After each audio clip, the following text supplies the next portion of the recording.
Okay, part 3. Let's continue on here. Let's say that our four friends are just now telling us about this Jesus guy, but it would have happened over 30 years ago, leaving us to rely on what? Nothing but the frail recollection of our friends to preserve every detail of an entire life of ministry that occurred 3 decades prior. Now, I don't know you. I can't remember a line from a movie I saw yesterday, but I guess that's what it's called.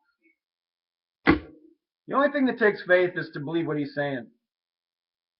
This is unbelievable.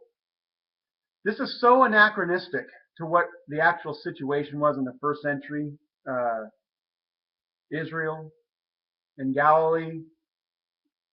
A movie, we're Western Americans. A movie doesn't, you don't remember a movie because you see it all the time. What if you thought that movie, your eternal salvation hinged on you remembering those lines in that movie?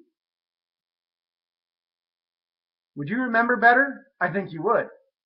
How about if that entire audience, they felt their entire eternal destiny hinged on remembering that, and you could talk with them after the movie?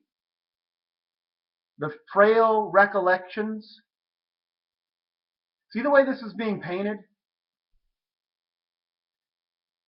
I wonder sometimes if these atheists really care about history, if they really care, or they just want to demonize Christianity because of because they don't like Christians. I don't know.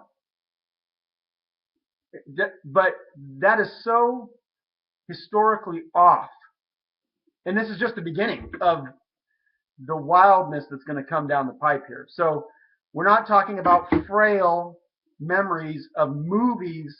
We're talking about people, a community of people, hundreds, that thought the end of the age was at hand. That this man was the Messiah, the Son of God.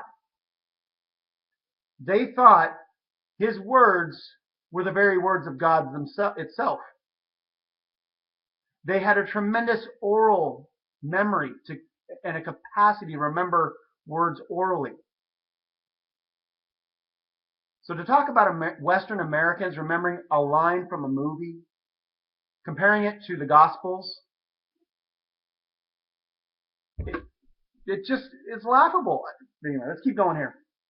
Still, we know that Mark was the first of the four Gospels to be written. And that was between 60 and 70 AD. We also know that our earliest and best manuscripts of Mark end with the discovery of the empty tomb. Meaning those last 12 verses describing the resurrection and the ascension, those were all added later. They weren't originally in Mark.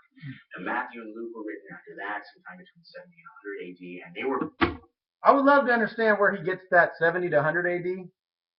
Because most scholars put them in the 80s. There's some fringe scholars that put them in the 90s, Matthew and Luke. Most put them in the 80s, but that's just a little side note. But he is correct. Mark, the ending of Mark there was probably an addition by later scribe or something. And actually, Gert Ludemann himself and many scholars argue that the ending of Mark 9 to 20 is an independent tradition that was tacked on to Mark because it's not dependent upon Matthew or Luke. Right? There's some similarity, but there's some differences there that doesn't go with Matthew or Luke. So Mark is another independent witness. He's going to make a mistake about that. So is venoloid. It's not simply that they're using Mark and Q. They're using Mark, Q, and other material. Luke says that in Luke chapter 1, and Matthew as well uses other material that goes earlier than Matthew's document, than his writing of the gospel. But keep going here. Both based off of and borrowed extensively from Mark, and presumably another document that we don't have that scholars call Q. Although there is a camp of scholars who believe that Matthew was based off of Mark, and then Luke was based off of Matthew, thus Luke borrowing from both Matthew and Mark. But that's I think that's more of a minority viewpoint. Gospel of John was written the latest, no earlier than 90 AD. And is widely accepted as having been written by several authors over a long stretch of time. Now here too, Venaloid's going to parrot this. The Gospel of John, chapters 1 to 20, has a very tight-knit, stylistic situation. So there was probably one editor who wrote it all the way through the way it is now. Now, chapter 21 was an addition later. Everybody acknowledges that. John chapter 21 was an addition after chapters 1 to 20. Now, it was a composite. There's a tremendous unity from chapter 1 to chapter 20 to the end of chapter 20, and even into 21, but mostly the end of chapter 20. So the style's the same. What most scholars do recognize is that that final editor, the final author who wrote down the final version of the Gospel of John, used sources for his gospel. That's what they're saying. Not that there's all these different authors and then they just throw it all together into one big chunk. That's not what happened. There was one guy who finished it all, and then he used sources for his gospel, different sources that are independent of Matthew, Mark, and Luke, by the way.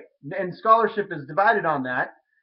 Does John know of Matthew, Mark, and Luke? I don't think he did.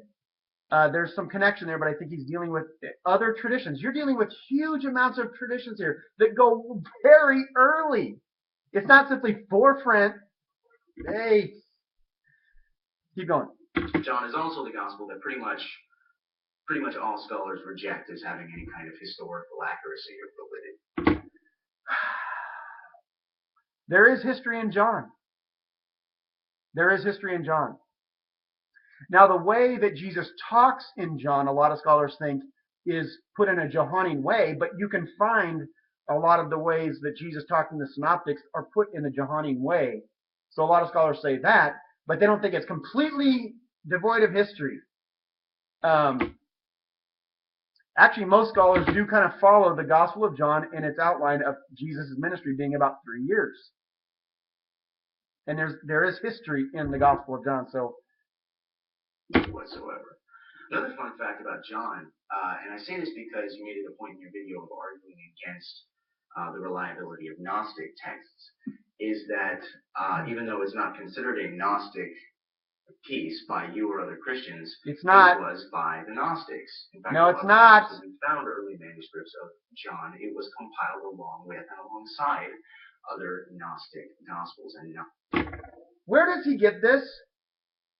Name one scholar who believes that John was found with other Gnostic Gospels. One. This stuff drives me crazy. Where do you get this? Do you get this out of outer space? From where? Where do you get this? I want to know. What scholar would consider John to be coupled with Gnostic Gospels by themselves in a package or something? As if the Gnostics looked at John. The Gnostics would never quote John 1:14. Actually, John 1:14 is written against Gnostics who didn't believe Jesus became flesh. We're going to continue on with this madness in the next one, but this is where it begins to go off the rails. I mean, it's going to really go off the rails at the end, but here's it goes off the rails. The Gospel of John was found with Gnostic Gospels, and the Gnostics liked the Gospel of John. Where does this come? This is the thing that, the banana. This is where I go, what are you talking about? But anyway, see you in part 4. God bless.